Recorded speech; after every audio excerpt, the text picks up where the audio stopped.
Bringing back the church that Christ intended for us. I don't even know what it said. It said bringing back the church that Christ intended for us. The first 3 centuries. Spirit's on his side. Absolutely.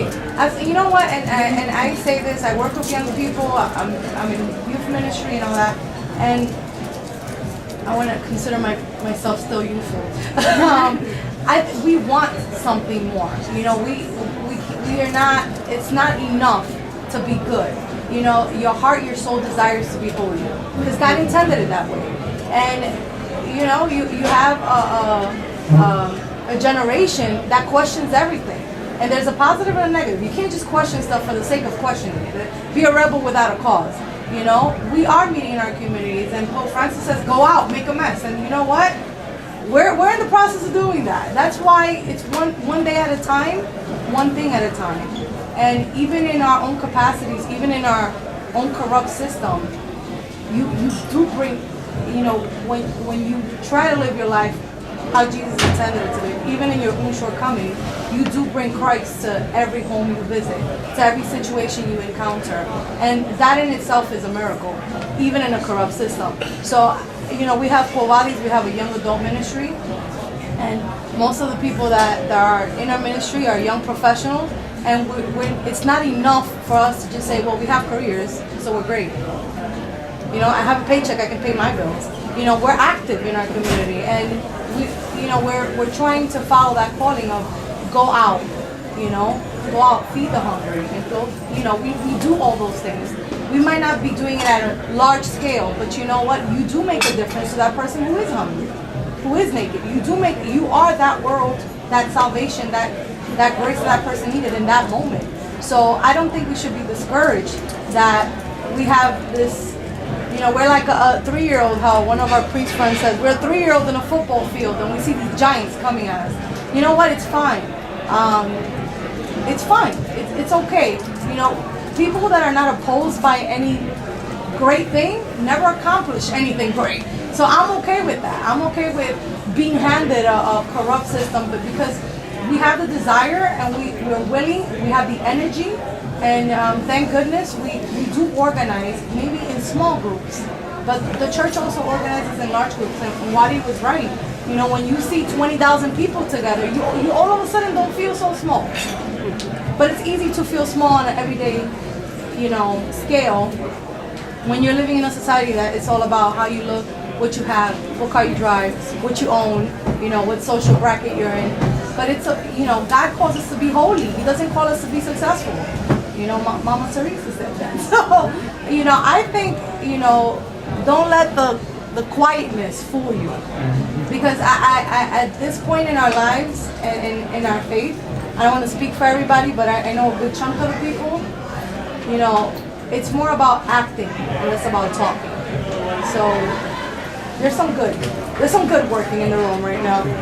Look at them. It's all up there.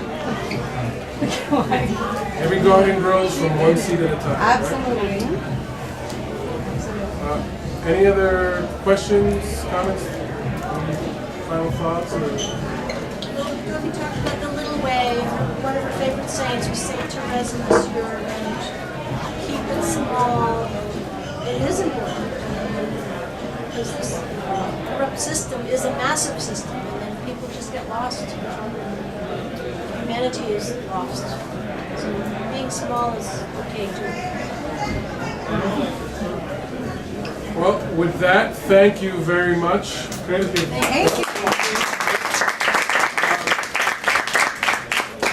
Just to welcome folks that are here.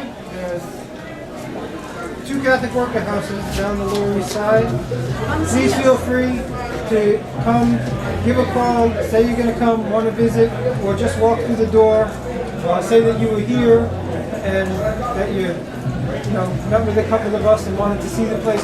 Please come down and see the place and inform us of what's going on, because we don't know enough about what's going on in the city and we don't have enough contacts right here. So please feel welcome to come down. Where is this one? We're First Street. We're in First and First. We're the center of the universe. First and First in Manhattan.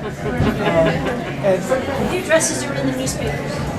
36 East First Street and 55 East Third Are you Street. there on Saturdays? Monday through Friday is where we're most busy. Saturdays less so, and Sundays pretty much Sabbath observers.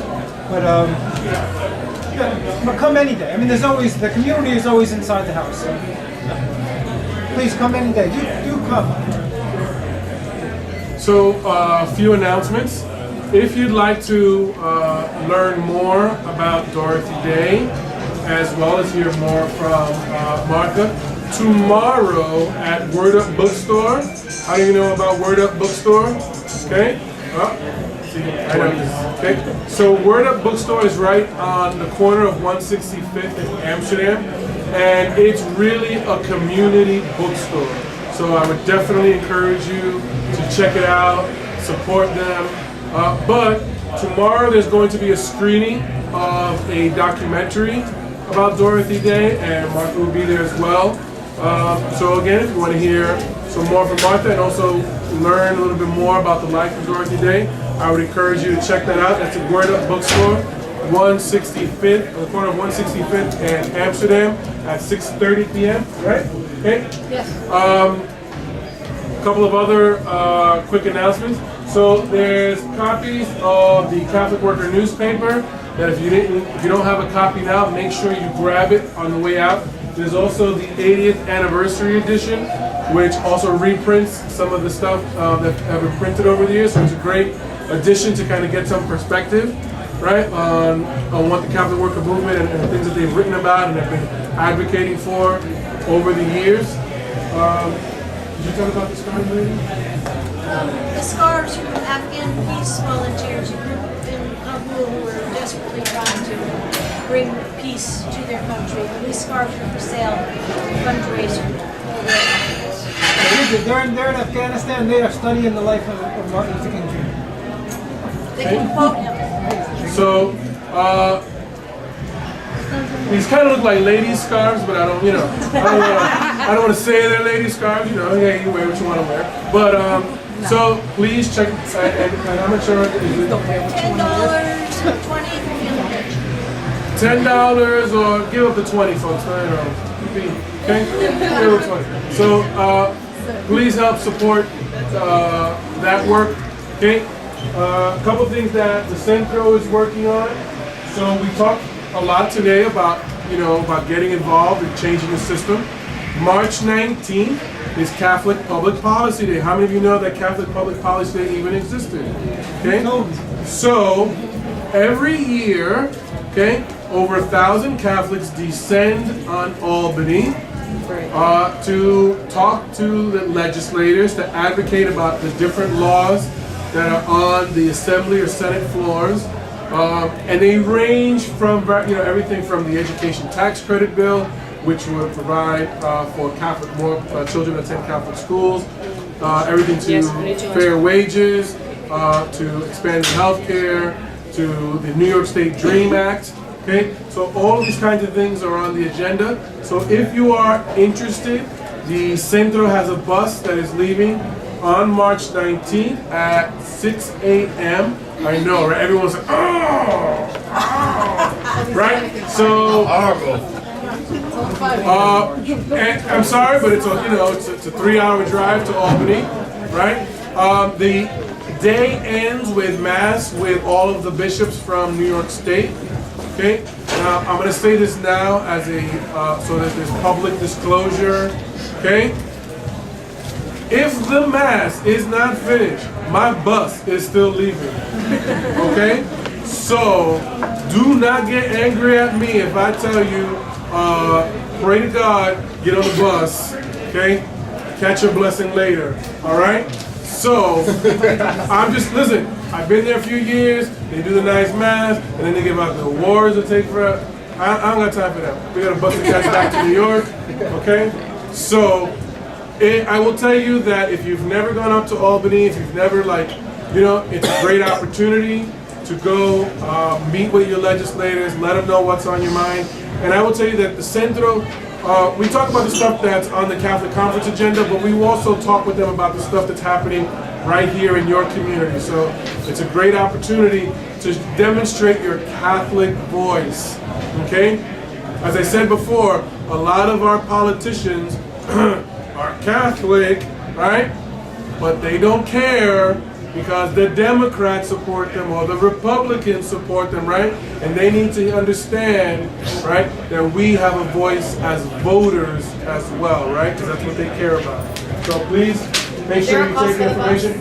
It is completamente gratis, okay? Completely free, okay? They even give you lunch up there, and the Centro will give you some delicious croissants or muffins from BJ's. So,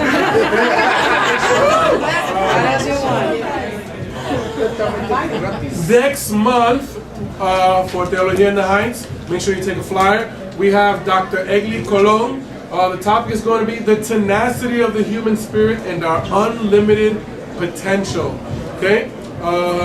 And so this, again, I'm excited. We have another female presenter and another lay person, right? And so we're trying to, hear from, a variety of different voices.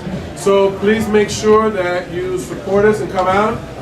Dr. Colon, I will tell you, I've known her since I was like 15, 16, which was like, 5 years ago. So, she is an amazing human being. She just recently launched the Alcanzar Transformational Network. So you can look it up on Facebook, okay? So please make sure you take a flyer for that. Un momento, okay? My commercial time, okay? Next week, the Centro is celebrating International Women's Day. Okay, give it up, ladies. Come on. No, seriously, take a look around the room. Okay, so we'll be celebrating International Women's Day next week, March 6th at 8:09. The event is from 6 to 9 p.m. and we'll be honoring different women from various professions who have demonstrated leadership and excellence. Okay, two of our past honorees are here, Ms. Diana Castillo, okay, as well as Ms. Cynthia Martinez, okay. And so, as you can see, right, we picked some top-notch people, okay. So we could definitely use your support, okay. And I say that not just because I'm an executive director, I'm always fundraising. I will tell you, if you didn't notice, okay, we had some sound issues and all that stuff, right? We had some new equipment and everything.